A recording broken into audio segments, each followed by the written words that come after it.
So day 2, we're going into a workout that is 4 times 10 minutes of sweet spot. So once again, a lot of sweet spot, but they're 10-minute intervals. They're not particularly long.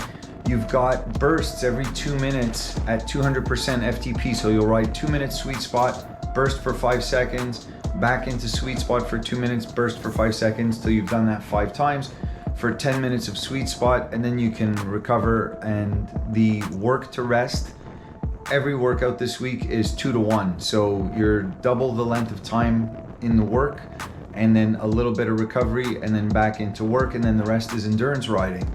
So this is a good workout, and what it does is it forces you to feel differently about where you're at in your sweet spot, because sweet spot itself, as the intervals get longer, can feel taxing.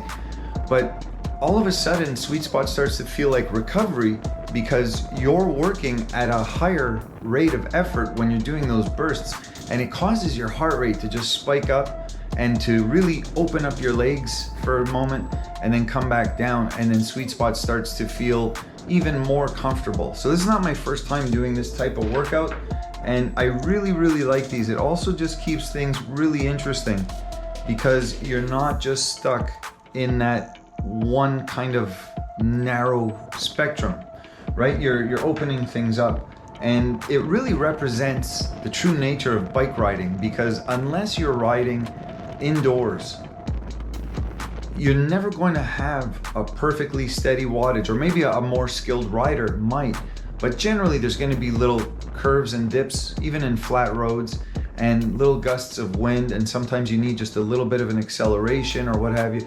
So those little bursts are real helpful in simulating what real life riding is like, and it's also good just to shock the system so you're not just monotone in your riding and in your power band, so to speak.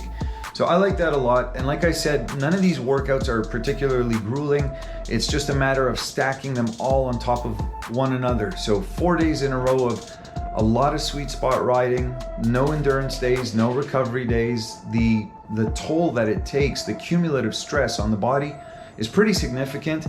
And I'm imagining that that's what the creator of this training plan had in mind, because this is going right into a recovery week. So hopefully this will give me a nice little fitness bump going into that next recovery week, and then we'll come back and see where we're at then.